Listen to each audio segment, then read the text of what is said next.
Hello, and welcome to Another World Audiobooks. Well, I don't know about you, but where I'm at, spring has finally sprung, and it is a beautiful thing. I love this season. There's something about the newness of the world that just makes me happy. Speaking of newness, after this, we've only got one more episode of Frankenstein.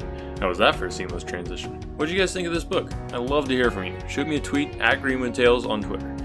The next question is, what do you want to hear next? There's a suggestion form that you can fill out on the blog, and it's also on our YouTube channel. You can either pick from the options or put your own suggestion in there. Can't wait to hear what you want to hear next. Huge shout out to the folks leaving reviews over on iTunes. That helps a ton with spreading the word to new listeners.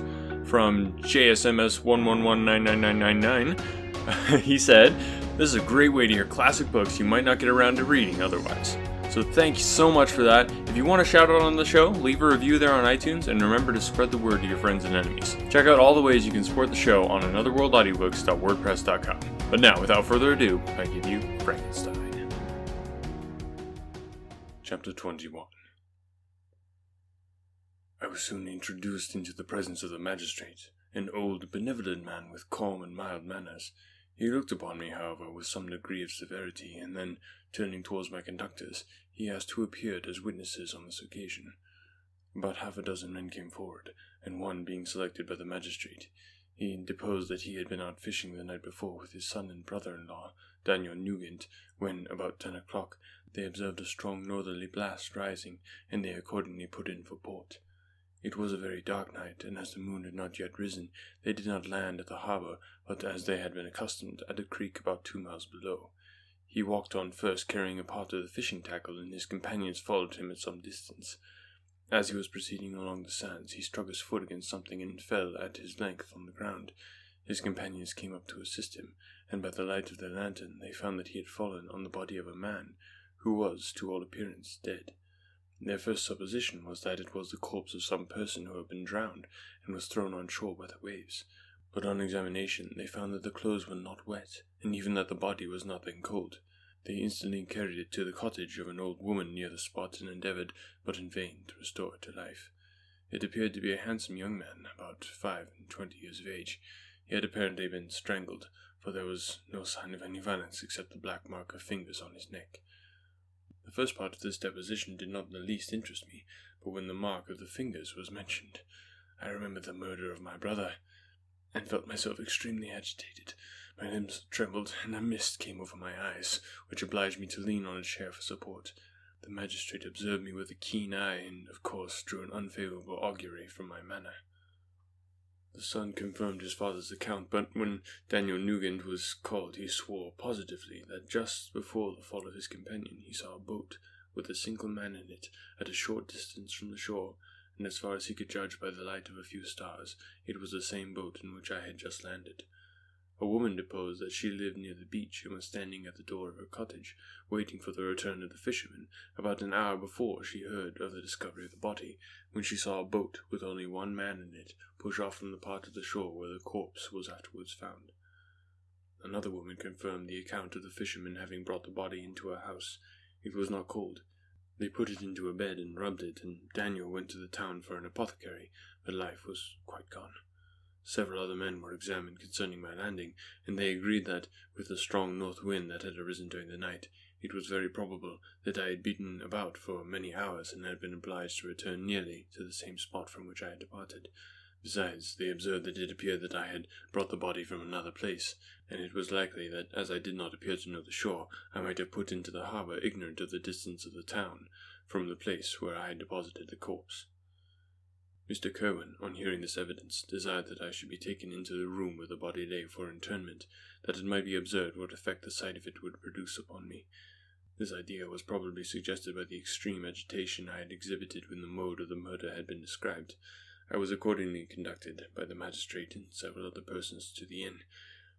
I could not help being struck by the strange coincidences that had taken place during this eventful night, but knowing that I had been conversing with several persons in the island I had inhabited about the time that the body had been found, I was perfectly tranquil to the consequences of the affair. I entered the room where the corpse lay and was led up to the coffin. How can I describe my sensations on beholding it?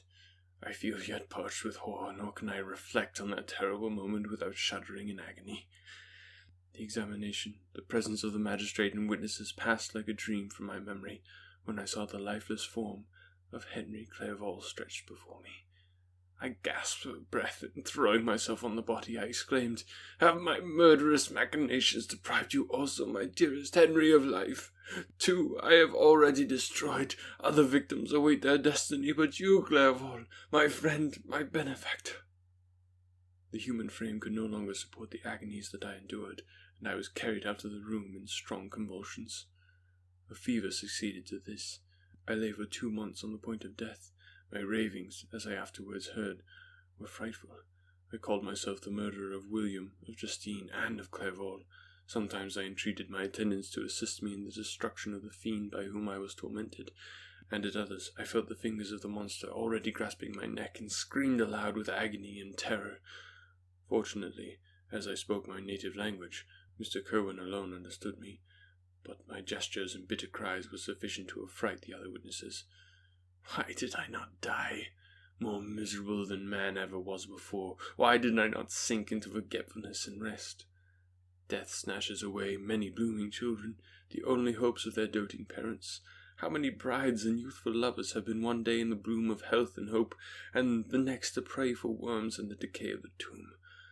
Of what materials was I made that I could thus resist so many shocks which, like the turning of the wheel, continually renewed the torture? But I was doomed to live, and in 2 months found myself as awaking from a dream, in a prison, stretched on a wretched bed, surrounded by jailers, turnkeys, bolts, and all the miserable apparatus of a dungeon. It was morning, I remember, when I thus awoke to understanding. I had forgotten the particulars of what had happened, and only felt as if some great misfortune had suddenly overwhelmed me.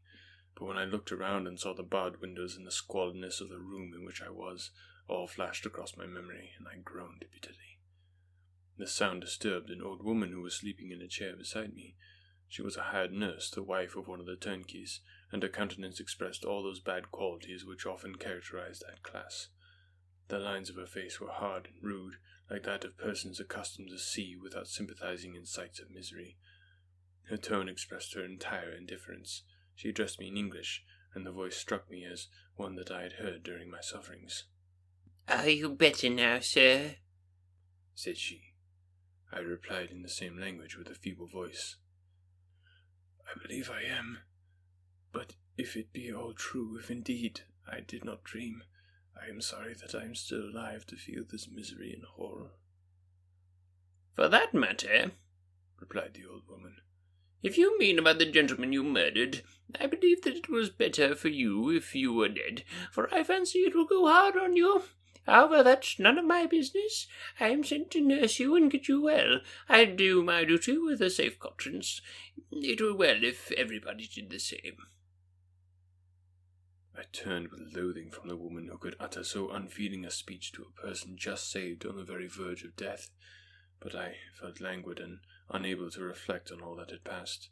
The whole series of my life appeared to me as a dream. I sometimes doubted if, indeed, it were all true, for it never presented itself to my mind with the force of reality. As the images that floated before me became more distinct, I grew feverish. A darkness pressed around me. No one was near me who soothed me with the gentle voice of love. No dear hand supported me. The physician came and prescribed medicines, and the old woman prepared them for me. But utter carelessness was visible in the first, and the expression of brutality was strongly marked in the visage of the second. Who could be interested in the fate of a murderer but the hangman who would gain his fee?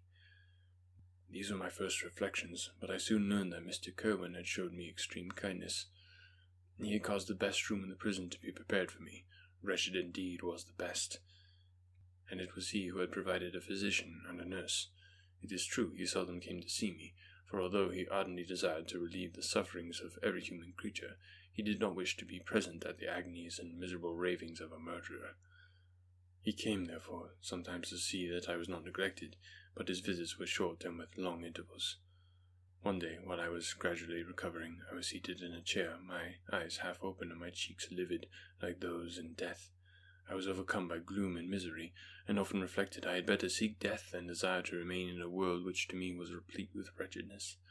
At one time I considered whether I should not declare myself guilty and suffer the penalty of the law, less innocent than poor Justine had been. Such were my thoughts when the door of my apartment was opened and Mr. Cohen entered. His countenance expressed sympathy and compassion. He drew a chair close to mine and addressed me in French. "I fear that this place is very shocking to you. Can I do anything to make you more comfortable?" "I thank you, but all that you mention is nothing to me. On the whole earth there is no comfort which I am capable of receiving." "I know that the sympathy of a stranger can be but of little relief to one borne down as you are by so strange a misfortune, but you will, I hope, soon quit this melancholy abode, for doubtless evidence can easily be brought to free you from the criminal charge." "That is my least concern. I am, by a course of strange events, become the most miserable of mortals. Persecuted and tortured as I am and have been, can death be any evil to me?" "Nothing indeed could be more unfortunate and agonizing than the strange chances that have lately occurred. You were thrown by some surprising accident on this shore, renowned for its hospitality, seized immediately and charged with murder.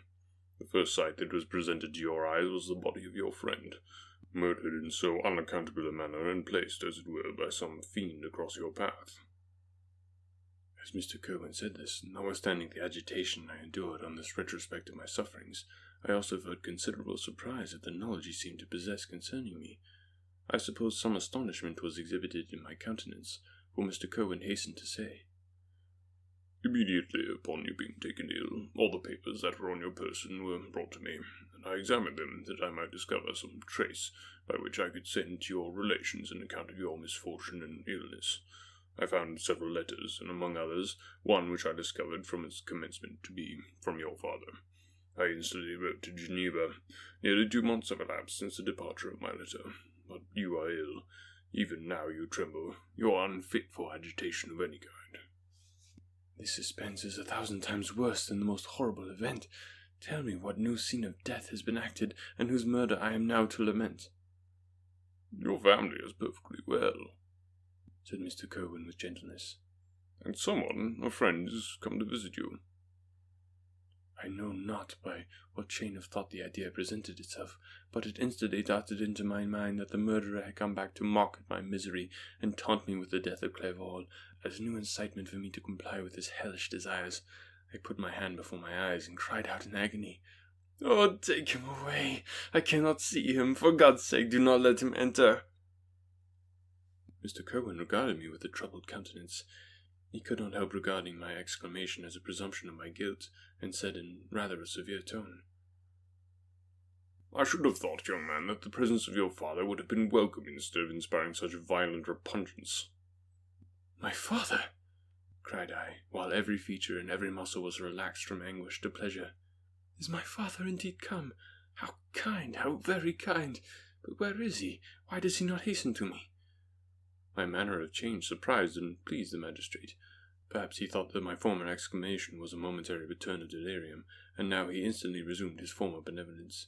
He rose and quitted the room with my nurse, and in a moment my father entered. Nothing, at this moment, could have given me greater pleasure than the arrival of my father. I stretched up my hands to him and cried, "Are you then safe, Aunt Elizabeth and Ernest?" My father calmed me with assurances of their welfare, and endeavoured, by dwelling on these subjects so interesting to my heart, to raise my desponding spirits, but he soon felt that a prison cannot be the abode of cheerfulness. "What a place is this that you inhabit, my son?" said he, looking mournfully at the barred windows and wretched appearance of the room. "You travel to seek happiness, but a fatality seems to pursue you, and poor Clerval." The name of my unfortunate and murdered friend was an agitation too great to be endured in my weak state. I shed tears. "Alas, yes, my father," replied I. "Some destiny of the most horrible kind hangs over me, and I must live to fulfill it, or surely I should have died on the coffin of Henry." We were not allowed to converse for any length of time, for the precarious state of my health rendered every precaution necessary that could ensure tranquillity. Mr. Cohen came in and insisted that my strength should not be exhausted by too much exertion, but the appearance of my father was to me like that of my good angel, and I gradually recovered my health. As my sickness quitted me, I was absorbed in a gloomy and black melancholy that nothing could dissipate. The image of Clerval was forever before me, ghastly and murdered. More than once the agitation into which these reflections threw me made my friends dread a dangerous relapse. Alas, why did they preserve so miserable and detested a life? It was surely that I might fulfill my destiny, which is now drawing to a close. Soon, oh, very soon, will death extinguish these throbbings and relieve me from the mighty weight of anguish that bears me to the dust, and, in executing the award of justice, I shall also sink to rest. Then the appearance of death was distant, although the wish was ever present to my thoughts, and I often sat for hours motionless and speechless, wishing for some mighty revolution that might bury me and my destroyer in its ruins. The season of the assize approached. I had already been 3 months in prison, and although I was still weak and in continual danger of a relapse, I was obliged to travel nearly 100 miles to the country town where the court was held. Mr. Cohen charged himself with every care of collecting witnesses and arranging my defense. I was spared the disgrace of appearing publicly as a criminal, as the case was not brought before the court that decides on life and death. The grand jury rejected the bill, on its being proved that I was on the Orkney Islands at the hour the body of my friend was found, and a fortnight after my removal I was liberated from prison. My father was enraptured on finding me freed from the vexations of a criminal charge, that I was again allowed to breathe the fresh atmosphere and permitted to return to my native country. I did not participate in these feelings, for to me the walls of a dungeon or a palace were alike hateful. The cup of life was poisoned forever, and although the sun shone upon me, as upon the happy and gay of heart, I saw around me nothing but a dense and frightful darkness, penetrated by no light but the glimmer of 2 eyes that glared upon me. Sometimes they were the expressive eyes of Henry, languishing in death, the dark orbs nearly covered by the lids, and the long black lashes that fringed them. Sometimes it was the watery, clouded eyes of the monster, as I first saw them in my chamber at Ingolstadt. My father tried to awaken in me the feelings of affection. He talked of Geneva, which I should soon visit, of Elizabeth and Ernest, but these words only drew deep groans from me. Sometimes, indeed, I felt a wish for happiness, and thought with melancholy delight of my beloved cousin, or longed, with a devouring melody du pays, to see once more the blue lake and rapid Rhone that had been so dear to me in early childhood. But my general state of feelings was a torpor in which a prison was as welcome a residence as the divinest scene in nature, and these fits were seldom interrupted by paroxysms of anguish and despair. At these moments I often endeavoured to put an end to the existence I loathed, and it required unceasing attendance and vigilance to restrain me from committing some dreadful act of violence. Yet one duty remained to me, the recollection of which finally triumphed over my selfish despair. It was necessary that I should return without delay to Geneva, there to watch over the lives of those I so fondly loved, and to lie in wait for the murderer, that if any chance led me to the place of his concealment, or if he dared again to blast me by his presence, I might, with unfailing aim, put an end to the existence of the monstrous image which I had imbued with the mockery of a soul still more monstrous. My father still desired to delay our departure, fearful that I could not sustain the fatigues of a journey, for I was a shattered wreck, the shadow of a human being. My strength was gone. I was a mere skeleton, and fever night and day preyed upon my wasted frame. Still, as I urged our leaving Ireland with such inquietude and impatience, my father thought it best to yield. We took our passage on board a vessel bound for Havre de Grace, and sailed with a fair wind from the Irish shores. It was midnight. I lay on the deck looking at the stars and listening to the dashing of the waves. I hailed the darkness that shut Ireland from my sight, and my pulse beat with a feverish joy when I reflected that I should soon see Geneva. The past appeared to me in the light of a frightful dream.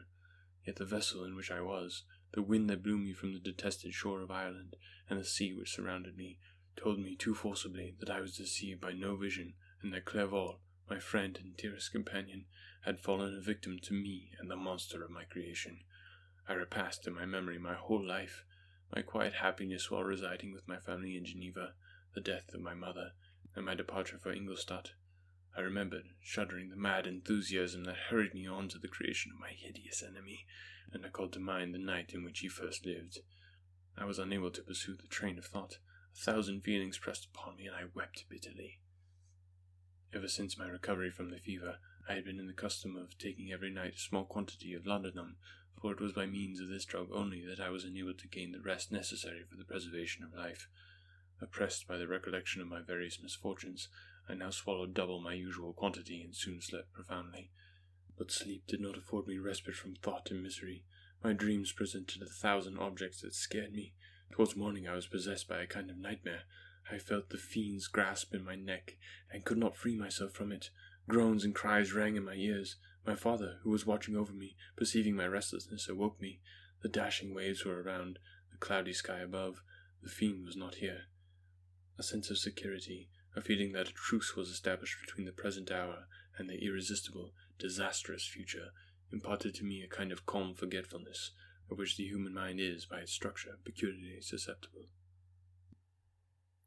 Chapter 22. The voyage came to an end. We landed and proceeded to Paris. I soon found that I had overtaxed my strength, and that I must repose before I could continue my journey. My father's care and attentions were indefatigable, but he did not know the origin of my sufferings, and sought erroneous methods to remedy the incurable ill. He wished me to seek amusement in society. I abhorred the face of man. Oh, not abhorred. They were my brethren, my fellow beings, and I felt attracted even to the most repulsive among them, as to creatures of an angelic nature and celestial mechanism. But I felt that I had no right to share their intercourse.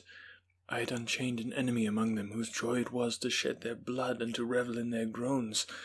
How they would, each and all, abhor me and hunt me from the world, did they know my unhallowed acts and the crimes which had their source in me. My father yielded at length to my desire to avoid society, and strove by various arguments to banish my despair. Sometimes he thought that I felt deeply the degradation of being obliged to answer a charge of murder, and he endeavoured to prove to me the futility of pride. "Alas, my father," said I, "how little do you know me. Human beings, their feelings and passions, would indeed be degraded if such a wretch as I felt pride. Justine, poor unhappy Justine, was as innocent as I, and she suffered the same charge. She died for it, and I am the cause of this. I murdered her. William, Justine, and Henry, they all died by my hands." My father had often, during my imprisonment, heard me make the same assertion. When I thus accused myself, he sometimes seemed to desire an explanation, and at others he appeared to consider it as the offspring of delirium, and that, during my illness, some idea of this kind had presented itself to my imagination, the remembrance of which I preserved in my convalescence. I avoided explanation, and maintained a continual silence concerning the wretch I had created. I had a persuasion that I should be supposed mad, and this in itself would forever have chained my tongue. But besides, I could not bring myself to disclose a secret which would fill my hearer with consternation, and make fear and unnatural horror the inmates of his breast. I checked, therefore, my impatient thirst for sympathy, and was silent, when I would have given the world to have confided the fatal secret. Yet still, words like those I have recorded would burst uncontrollably from me. I could offer no explanation of them, but their truth in part relieved the burden of my mysterious woe. Upon this occasion my father said, in an expression of unbounded wonder, "My dearest Victor, what infatuation is this? My dear son, I entreat you never to make such an assertion again." "I am not mad," I cried energetically. "The sun and the heavens, who have viewed my operations, can bear witness to my truth. I am the assassin of those most innocent victims. They died by my machinations. 1,000 times would I have shed my own blood, drop by drop, to have saved their lives. But I could not, my father. Indeed, I could not sacrifice the whole human race." The conclusion of this speech convinced my father that my ideas were deranged, and he instantly changed the subject of our conversation, and endeavoured to alter the course of my thoughts. He wished, as much as possible, to obliterate the memory of the scenes that had taken place in Ireland, and never alluded to them or suffered me to speak of my misfortunes. As time passed away, I became more calm. Misery had her dwelling in my heart, and I no longer talked in the same incoherent manner of my own crimes. Sufficient for me was the consciousness of them. By the utmost self-violence I curbed the imperious voice of wretchedness, which sometimes desired to declare itself to the whole world, and my manners were calmer and more composed than they had ever been since my journey to the Sea of Ice. A few days before we left Paris on our way to Switzerland, I received the following letter from Elizabeth. "My dearest friend, it gives me the greatest pleasure to receive a letter from my uncle dated at Paris. You are no longer at a formidable distance, and I may hope to see you in less than a fortnight. My poor cousin, how much you must have suffered! I expect to see you looking even more ill than when you quitted Geneva. This winter has been passed most miserably, tortured as I have been by anxious suspense. Yet I hope to see peace in your countenance, and to find that your heart is not totally void of comfort and tranquillity. Yet I fear that the same feelings now exist that made you so miserable a year ago, even perhaps augmented by time. I would not disturb you at this period, when so many misfortunes weigh upon you, but a conversation that I had with my uncle previous to his departure renders some explanation necessary before we meet. Explanation, you may possibly say. What can Elizabeth have to explain? If you really say this, my questions are answered and all my doubts satisfied. But you are distant from me, and it is possible that you may dread and yet be pleased with this explanation, and in a probability of it being the case, I dare not any longer postpone writing what, during your absence, I have often wished to express to you, but have never had the courage to begin. You well know, Victor, that our union had been the favourite plan of your parents ever since our infancy. We were told this when young, and taught to look forward to it as an event that would certainly take place. We were affectionate playfellows during childhood, and I believe dear and valued friends to one another as we grew older, but as brother and sister often entertain a lively affection towards each other without desiring a more intimate union, may not such also be our case? Tell me, dearest Victor, answer me, I conjure you by our mutual happiness with simple truth. Do you not love another? You have travelled, you have spent several years of your life at Ingolstadt. I confess to you, my friend, that when I saw you last autumn so unhappy, flying to solitude from the society of every creature, I could not help supposing that you might regret our connection, and believe yourself bound in honour to fulfil the wishes of your parents, although they oppose themselves to your inclinations. But this is false reasoning. I confess to you, my friend, that I love you, and that in my airy dreams of futurity you have been my constant friend and companion. But it is your happiness I desire as well as my own, when I declare to you that our marriage would render me eternally miserable unless it were the dictate of your own free choice. Even now I weep to think that, borne down as you are by the cruellest misfortunes, you may stifle, by the word honour, all hope of that love and happiness which would alone restore you to yourself. I, who have so disinterested an affection for you, may increase your miseries tenfold by being an obstacle to your wishes. Oh, Victor, be assured that your cousin and playmate has too sincere a love for you not to be made miserable by this supposition. Be happy, my friend, and if you obey me in this one request, remain satisfied that nothing on earth will have the power to interrupt my tranquillity. Do not let this letter disturb you. Do not answer tomorrow, or the next day, or even until you come, if it will give you pain. My uncle will send me news of your health, and if I see but one smile on your lips when we meet, occasioned by this or any other exertion of mine, I shall need no other happiness. Elizabeth Lavenza, Geneva, May 18th.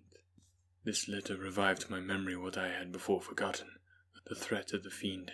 I would be with you on your wedding night. Such was my sentence, and on that night would the demon employ every art to destroy me and tear me from the glimpse of happiness which promised partly to console my sufferings. On that night he had determined to consummate his crimes by my death. Well, be it so. A deadly struggle would then assuredly take place, in which, if he were victorious, I should be at peace and his power over me be at an end. If he were vanquished, I should be a free man. Alas, what freedom!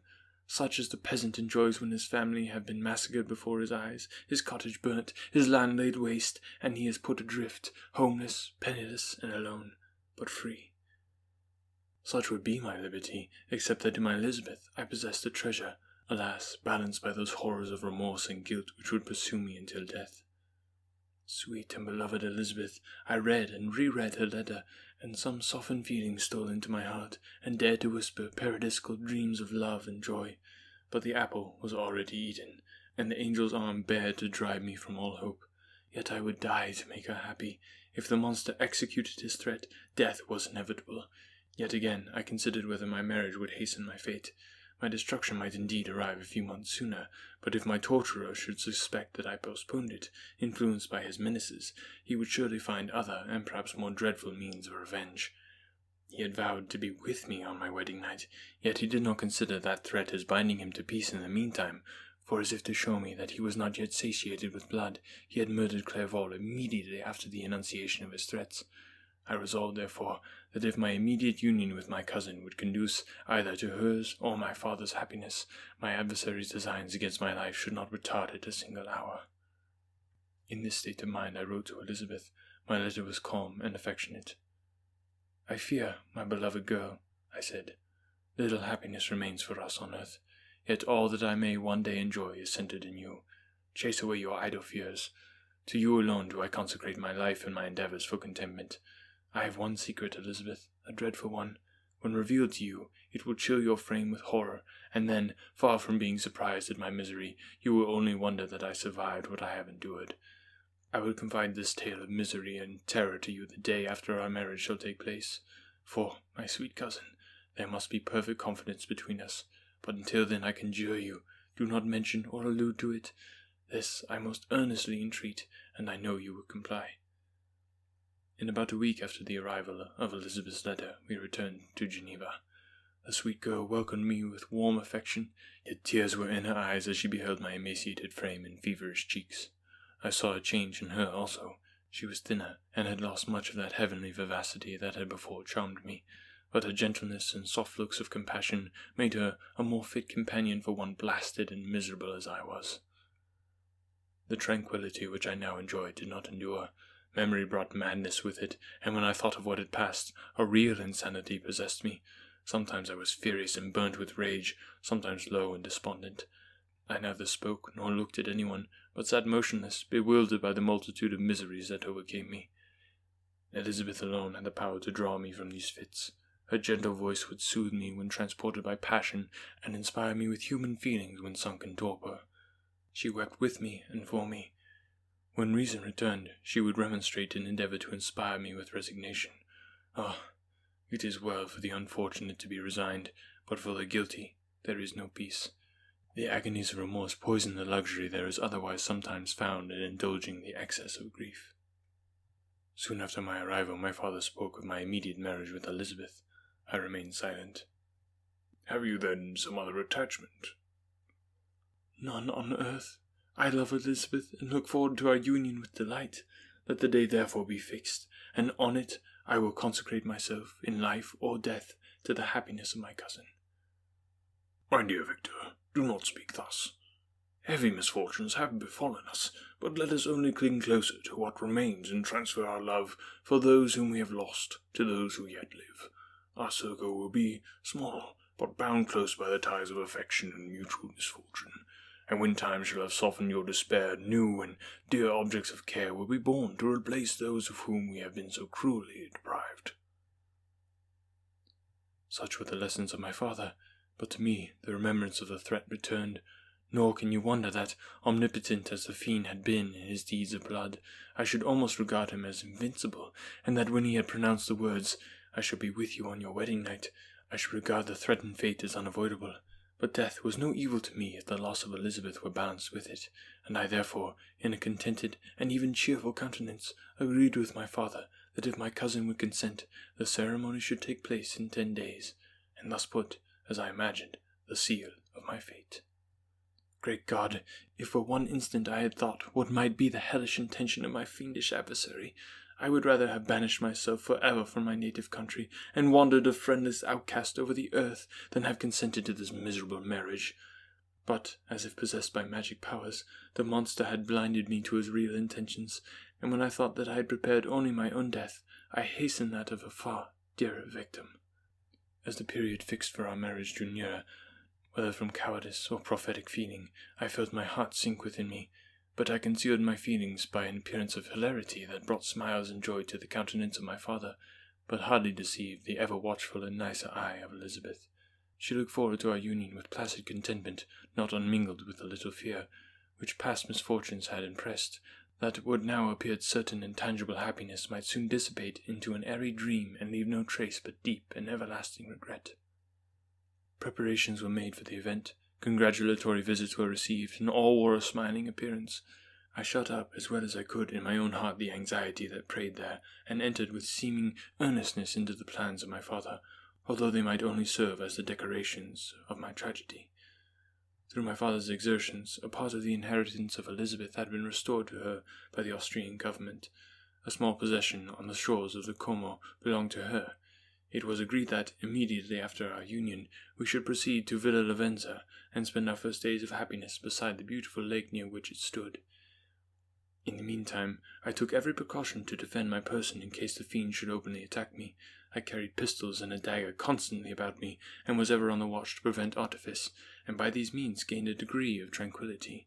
Indeed, as the period approached, the threat appeared more as a delusion, not to be regarded as worthy to disturb my peace, while the happiness I hoped for in my marriage wore a greater appearance of certainty, as the day fixed for its solemnization drew nearer, and I heard it continually spoken of as an occurrence which no accident could possibly prevent. Elizabeth seemed happy. My tranquil demeanour contributed greatly to calm her mind, but on the day that was to fulfil my wishes and my destiny, she was melancholy, and a presentiment of evil pervaded her. And perhaps also she thought of the dreadful secret which I had promised to reveal to her on the following day.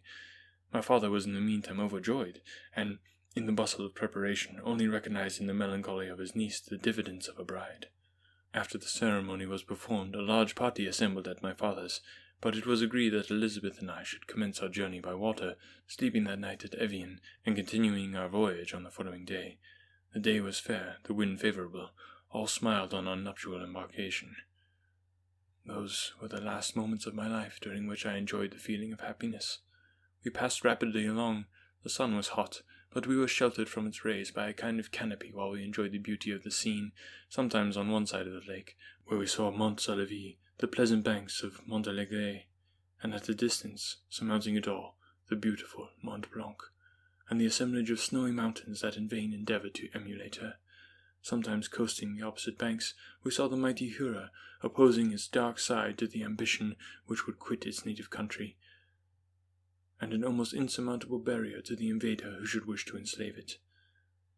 I took the hand of Elizabeth. "You are sorrowful, my love. Ah, if you knew what I have suffered and what I may yet endure, you would endeavour to let me taste the quiet and freedom from despair that this one day at least permits me to enjoy." "Be happy, my dear Victor," replied Elizabeth. "There is, I hope, nothing to distress you, and be assured that if a lively joy is not painted in my face, my heart is contented. Something whispers to me not to depend too much on the prospect that is open before us, but I will not listen to such a sinister voice. Observe how fast we move along, and how the clouds, which sometimes obscure and sometimes rise above the dome of Mont Blanc, render this scene of beauty still more interesting. Look also at the innumerable fish that are all swimming in the clear waters, where we can distinguish every pebble that lies at the bottom. What a divine day! How happy and serene all nature appears!"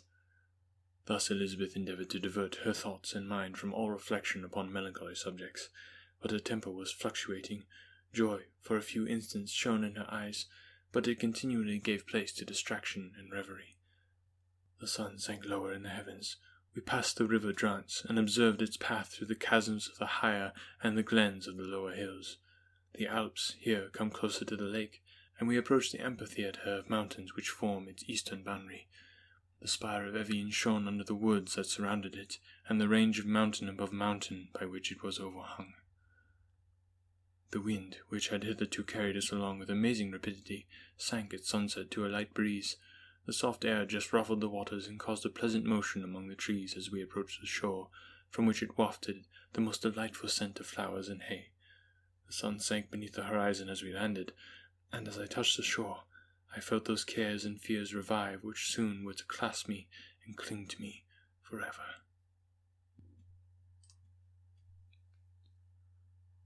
Chapter 23. It was 8 o'clock when we landed.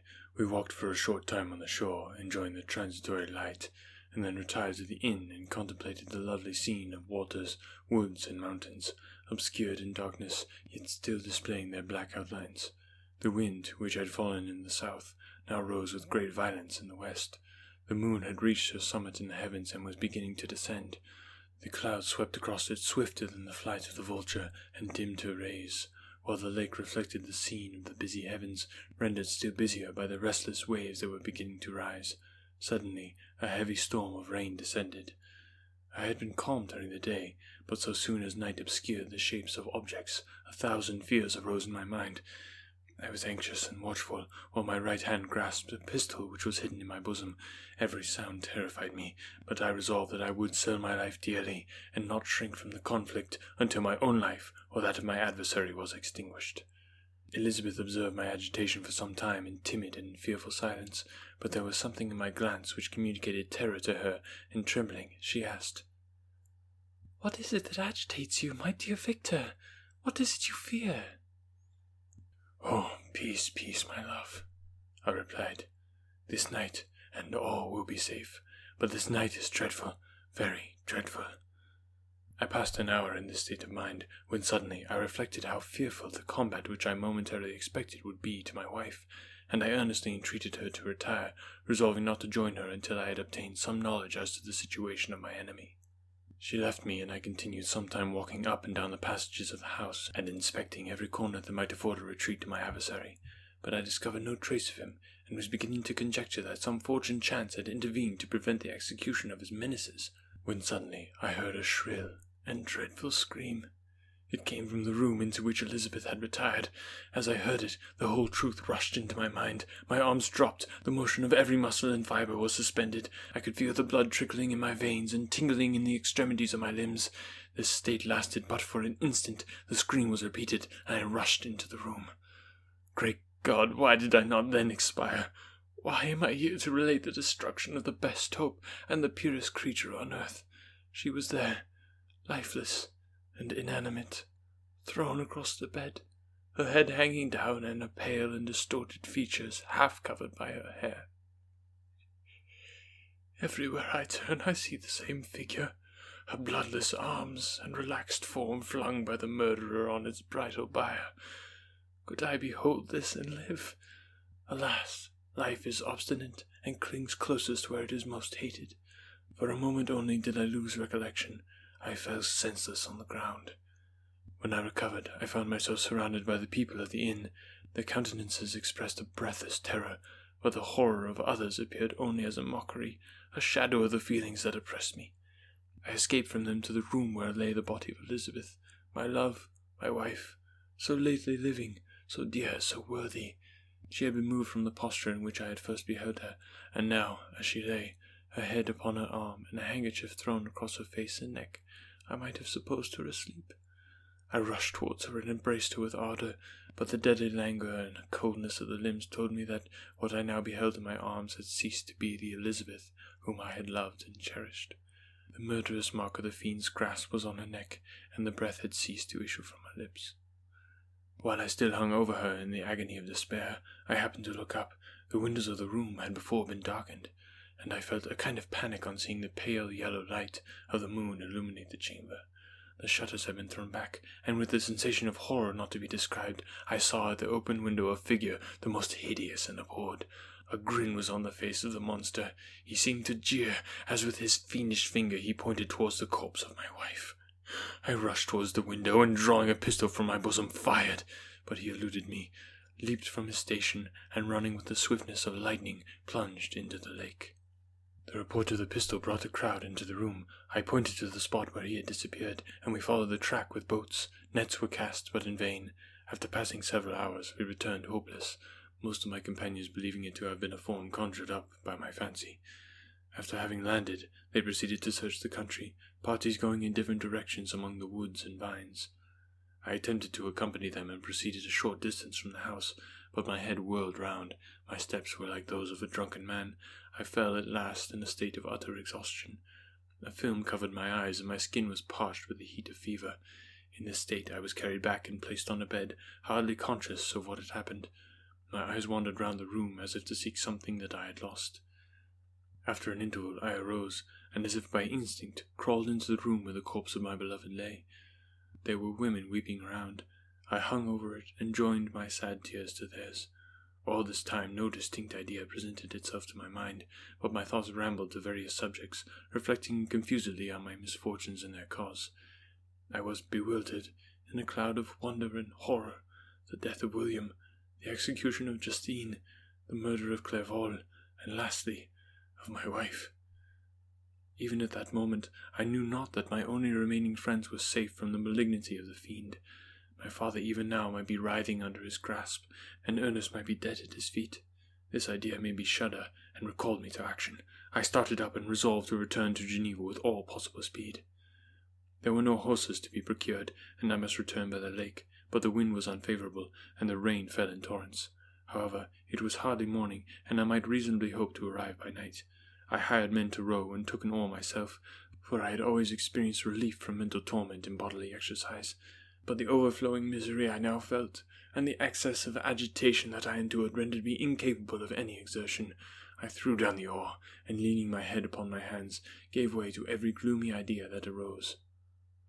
If I looked up, I saw scenes which were familiar to me in my happier time, and which I had contemplated but the day before in the company of her who was now but a shadow and a recollection. Tears streamed from my eyes. The rain had ceased for a moment, and I saw the fish play in the waters as they had done a few hours before. They had then been observed by Elizabeth. Nothing is so painful to the human mind as a great and sudden change. The sun might shine or the clouds might lower, but nothing could appear to me as it had done the day before. A fiend had snatched from me every hope of future happiness. No creature had ever been so miserable as I was. So frightful an event is single in the history of man. But why should I dwell upon the incidents that followed this last overwhelming event? Mine has been a tale of horrors. I had reached their acme, and what I must now relate can but be tedious to you. Know that one by one my friends were snatched away. I was left desolate.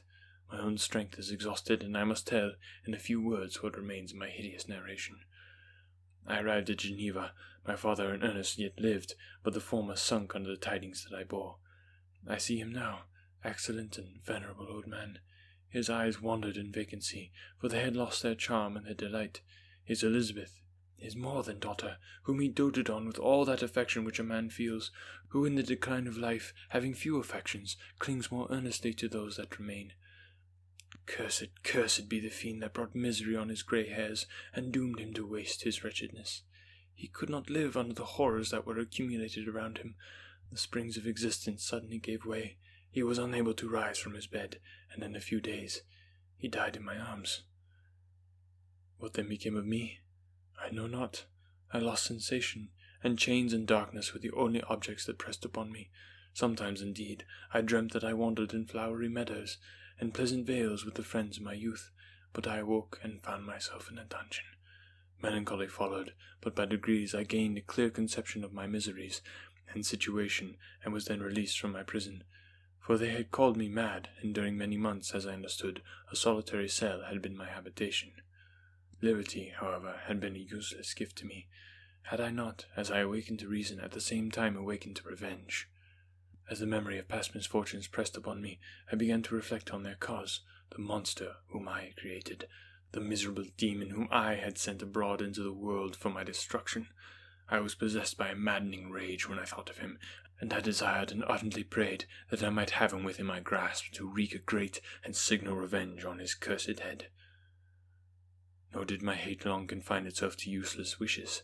I began to reflect on the best means of securing him, and for this purpose, about a month after my release, I repaired to a criminal judge in the town, and told him that I had an accusation to make, that I knew the destroyer of my family, and that I required him to exert his whole authority on the apprehension of the murderer. The magistrate listened to me with attention and kindness. "Be assured, sir," said he, "no pains or exertions on my part shall be spared to discover the villain." "I thank you," I replied. "Listen, therefore, to the deposition that I have to make. It is indeed a tale so strange that I should fear you would not credit it, were it not something in truth which, however wonderful, forces conviction. The story is too connected to be mistaken for a dream, and I have no motive for falsehood." My manner, as I thus addressed him, was impressive but calm. I had formed in my own heart a resolution to pursue my destroyer to death, and this purpose quieted my agony, and for an interval reconciled me to life. I now related my history briefly, but with firmness and precision, marking the dates with accuracy, and never deviating into invective or exclamation. The magistrate appeared at first perfectly incredulous, but as I continued, he became more attentive and interested. I saw him sometimes shudder with horror. At others, a lively surprise, unmingled with disbelief, was painted on his countenance. When I had concluded my narration, I said, "This is the being whom I accuse, and for whose seizure and punishment I call upon you to exert your whole power. It is your duty as a magistrate, and I believe and hope that your feelings as a man will not revolt from the execution of those functions on this occasion." This address caused a considerable change in the physiognomy of my auditor. He had heard my story with that half kind of belief that is given to a tale of spirits and supernatural events, but when he was called upon to act officially in consequence, the whole tide of his incredulity returned. He, however, answered mildly. I would willingly afford you every aid in your pursuit, but the creature of whom you speak appears to have powers which would put all my exertions to defiance. Who can follow an animal who can traverse the sea of ice and inhabit caves and dens where no man could venture to intrude? Besides, some months have elapsed since the commission of his crimes, and no one can conjecture to what place he has wandered or what region he may now inhabit. I do not doubt that he hovers near the spot which I inhabit, and if he has indeed taken refuge in the Alps, he may be hunted like the chamois and destroyed as a beast of prey. But I perceive your thoughts. You do not credit my narrative, and do not intend to pursue my enemy with the punishment which is his desert. As I spoke, rage sparkled in my eyes. The magistrate was intimidated. You are mistaken, said he. I will exert myself, and if it is in my power to seize the monster, be assured that he shall suffer punishment proportionate to his crimes. But I fear, from what you have yourself described to be his properties, that this will prove impracticable, and thus, while every proper measure is pursued, you should make up your mind to disappointment. That cannot be, but all that I can say will be of little avail. My revenge is of no moment to you. Yet while I allow it to be a vice, I confess that it is the devouring and only passion of my soul. My rage is unspeakable when I reflect that the murderer whom I have turned loose upon society still exists. You refuse my just demand. I have but one resource, and I devote myself, either in my life or death, to his destruction. I trembled with excess of agitation as I said this. There was a frenzy in my manner, and sometimes, I doubt not, of that haughty fierceness which the martyrs of old are said to have possessed. But to a Genevan magistrate, whose mind was occupied by far other ideas than those of devotion and heroism, this elevation of mine had much the appearance of madness. He endeavoured to soothe me as a nurse does a child, and reverted to my tale as the effects of delirium. Man, I cried, how ignorant art thou in thy pride of wisdom! Cease, you know not what it is you say. I broke from the house angry and disturbed, and retired to meditate on some other mode of action. I hope you're enjoying this as much as I am. Remember, the best way to support the show is by sharing it with your friends and enemies. Who do you know who would enjoy a free audiobook? Okay, so again, for picking our next book, I put up a little form that you can fill out on anotherworldaudiobooks.wordpress.com. It's got a few suggestions of books that you can pick from, or you can suggest your own book. So get over there and fill that out. I want to know what book you want next. Thanks again so much for listening and supporting the show. Until next week.